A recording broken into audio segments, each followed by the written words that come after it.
therapy journey, I started it in two folds. The first fold was, I didn't know it was therapy, but the person doing it was somebody close to me. It was just like a conversation, checking in, finding out what was going on.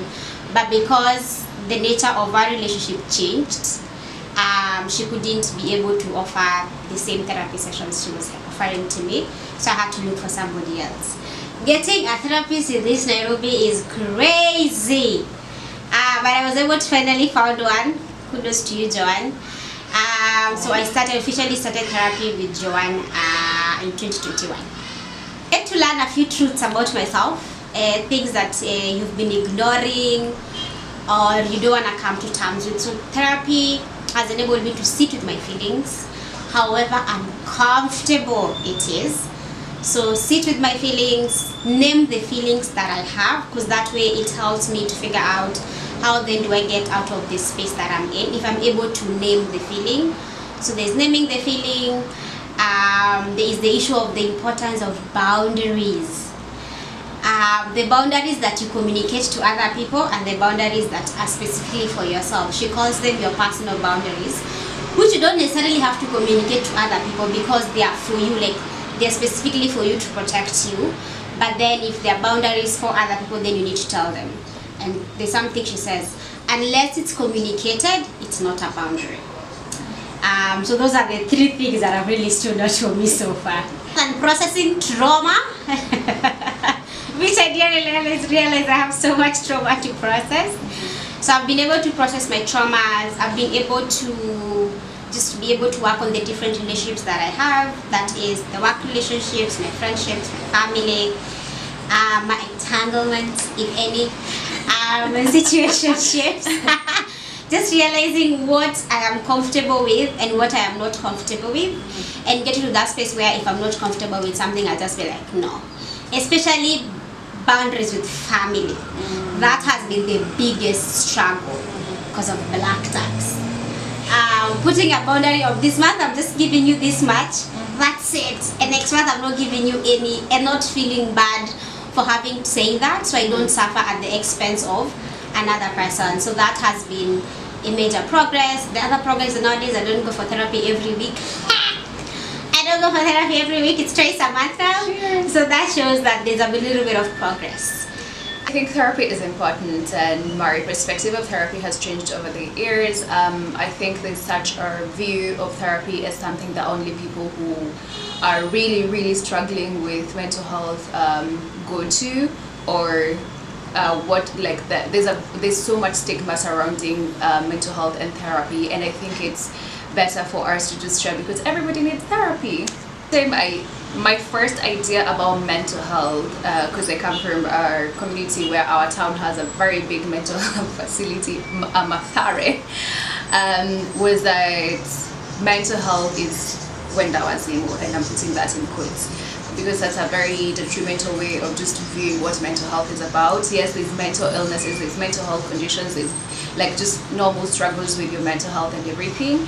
And I think just having that perspective of Wenda Wazimu was a very limiting view that was also very stigmatizing, to the point of I would not want to be associated with anything in relation to mental health.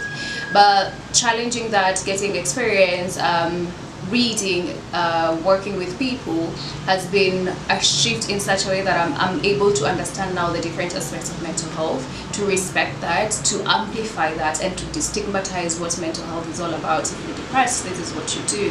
If you have anxiety, this is where you go. If you're just struggling because you're stressed on a normal day, this is how you can navigate that. Okay. That's all mental health.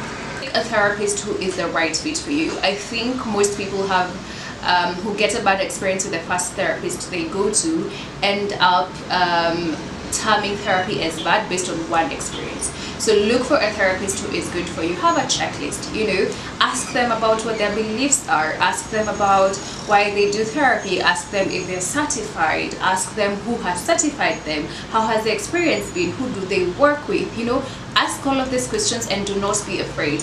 And your therapist doesn't have all the answers. It's your life. You're the expert for your life. My therapy journey in 2008, 2009, yeah, thereabout. And for me, it's because it was mandatory for me to go through therapy sessions because I had enrolled for a counseling course. So that's when I began that. How it's been being a client? Scary, hard, tough. I have run away in several occasions. It's not been an easy journey. How it's been being a therapist? A lot of learning. And just trying to be creative and innovative with the different interventions that I employ. Amazing. So you're still in therapy up to now as a client? Yes. So I'm a yogi. I've been practicing yoga for, I think this should be my 4th year consistently. Congratulations. And I've had the privilege of exploring different, like in yoga we have like different yoga, how would I call them? Like there are different types of yoga, yes. So yeah, I've had the privilege of practicing different types of yoga. It's been such a liberating experience. Apart from that, I swim. Swimming is extremely therapeutic for me, especially if I have to see clients and just go to the pool. I'm just like, yeah, I've left everything in there. So swimming has been also very helpful. I have a beautiful journal. There's one of my friends who gifted me with a very beautiful journal. It's pink in color and very warm. It has something that looks like, those things that look like blankets, like a warm blanket on top, fur-like thing. So yeah, it's a very lovely and cute journal which I write all my fears, all my worries, all my disappointments, all my achievements in there. So journaling has been extremely beneficial for me. Other than that, of course, therapy has played a key role in terms of, just helping me to unlearn a lot of things and also relearning new practices. So yeah. I will speak to journaling. I did get a very cute journal to just, share my thoughts, especially when things are overwhelming, when things are really good. So just documenting that and being able to process some of the things that you're going through, and also being able to be in touch with how you're feeling at that moment, being able to, reflect on some of the key issues, being able to label how you're feeling, because that is one of the things that I've been struggling to do. Journaling has really been great for me. I've also added coloring and crocheting and challenges. Being able to share or being able to communicate your traumas, how you're feeling with somebody that you don't really know, especially when it's that first session that you're having. This is a new person you don't have any relationship with, and then you're supposed to be there and share the baggages that you have. So that was a challenge when I started out, but over time, my therapist is also nice. Big ups to you. She created that space for me to feel more safe to share, and also like guiding me how to go about it, because at times we really struggle communicating or verbalizing how we feel. So that was like a key thing that I was able to get better at. So from a therapist's perspective, what would you tell somebody who's looking for therapy, or what to look out for in a therapist? That's a very important question. Please do your due diligence, and some of the things that you can ask your therapist or your potential therapist are: number one, find out how much money they are charging for a session. I do know that therapy is very, very costly, very, very costly. There are people who even charge up to 10,000 just for 1 hour. So just find out how much money they are charging per session. Apart from that, ask about the approaches. We are all trained in different areas, and also therapists have different approaches that they use. Somebody can employ something called person-centered. Somebody else maybe would want to use a cognitive approach.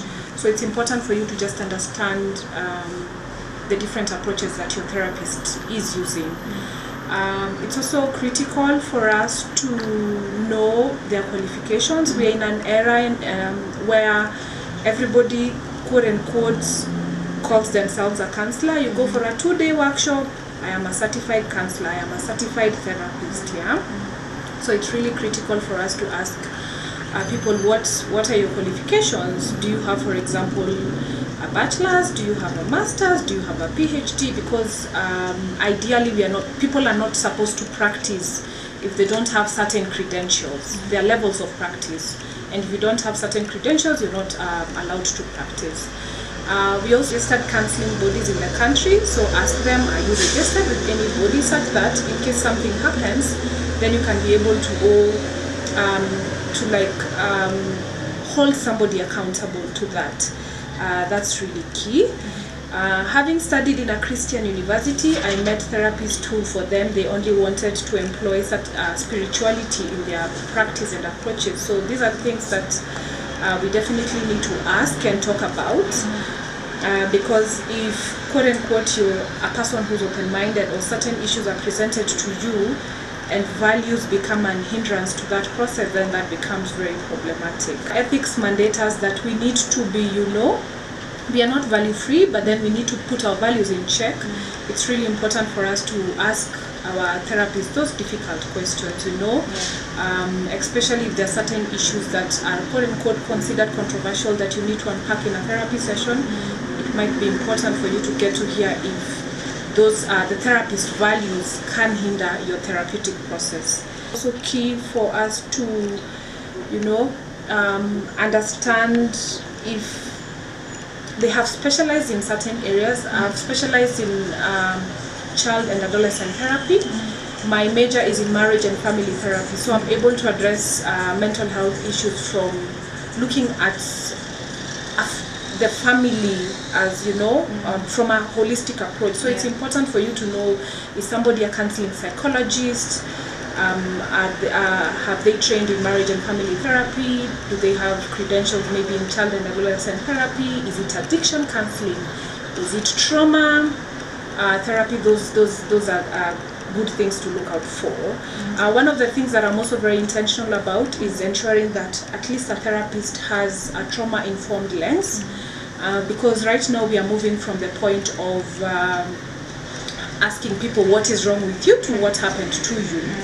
And if you're trauma-informed, then it's very easy for you to be able to support clients, for them to be able to unpack their emotional pains and their traumas in therapy, so that it becomes easier.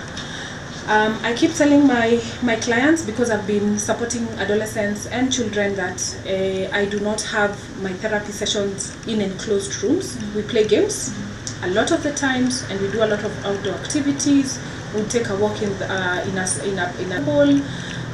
There are times we've gone out and played mini golfing and so many other things. So I think it's also important for us not to just confine therapy to a different context. We've made therapy very boring, that we do it in enclosed settings where it's me, you sitting, and tissues. Yeah.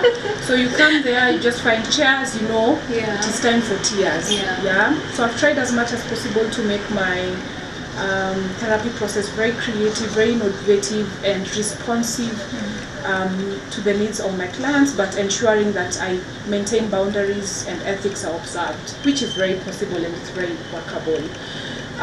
Of course, I do acknowledge that there are so many people who've had bad therapy experiences. I've personally had some very, very good experiences in therapy.